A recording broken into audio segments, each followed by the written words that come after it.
O ateu tem salvação? Não, por dois motivos. Primeiro, se Jesus vier e ele estiver nessa condição como ateu, incrédulo e sem fé, não poderá ser salvo. A Bíblia diz que sem fé é impossível agradar a Deus, porque importa que os que têm a fé creiam que Ele existe e que é galardoador dos que o temem. Se um ateu não crer na existência de Deus, na existência de um Criador, e não crer que Jesus Cristo é o Salvador e que através dele nós temos vida eterna, que ele é o caminho, este não poderá ser salvo. Veja o que está escrito em João capítulo 3. Porque Deus amou o mundo de tal maneira que deu o seu Filho unigênito para que todo aquele que nele crê não pereça, mas tenha a vida eterna. Todo aquele que crê em Cristo como Filho unigênito do Pai tem vida eterna. Porque Deus não enviou o seu Filho ao mundo para que condenasse o mundo, mas para que o mundo fosse salvo por ele. Quem crer nele, quem crê em Cristo, não é condenado, tá? Mas quem não crê, quem for ateu, quem for incrédulo, quem não tiver fé, quem não acreditar em Cristo, mas quem não crê já está condenado. Não é eu que estou dizendo, é a Bíblia.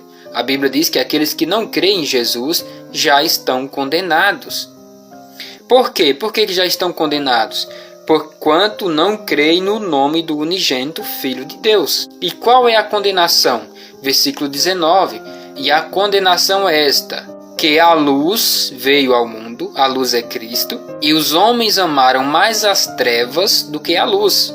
Amaram mais o pecado, amaram mais o diabo e suas obras, porque as suas obras eram más. Ou seja, uma pessoa que é ateu, que não crê, que não tem fé, que não acredita em Cristo, que não crê nele como o único e suficiente Salvador, não pode ser salvo, porque a salvação é dada aos que creem. Segundo ponto é que se ele morrer nessa condição, como ateu, incrédulo e sem fé, ele não poderá ter salvação. Por quê? Porque a Bíblia diz em João capítulo 5, versículo 39, que os que fizeram bem ressuscitarão para a vida eterna. Porém, os que fizeram mal ressuscitarão para desprezo e vergonha eterna. Ou seja, aqueles que morreram em Cristo, que morreram crendo na fé, esses ressuscitarão para a vida eterna. Porém, os que não creram, que não morreram em Cristo, estes ressuscitarão para desprezo e vergonha eterna. Ou seja, esses não terão salvação. Se uma pessoa morre como ateu, incrédulo e sem fé, ele não poderá ter vida eterna, ele não poderá ter salvação. Bem-aventurado e santo, diz a Bíblia, aquele que tem parte na primeira ressurreição. Porque os mortos ressuscitarão primeiro na vinda de Cristo, depois nós subiremos com eles a encontrar Cristo nos ares. Os mortos ressuscitarão primeiro, os mortos que morreram em Cristo, que morreram na justiça, na fé, na obediência, na fidelidade, na justiça. Esses ressuscitarão para a vida eterna. E os que fizeram mal, que praticaram a injustiça, o pecado e as trevas, não ressuscitarão. Ressuscitarão no último dia para condenação e desprezo eterno. Então o ateu, se não se converter, não se arrepender e não crer em Cristo, não poderá ser salvo.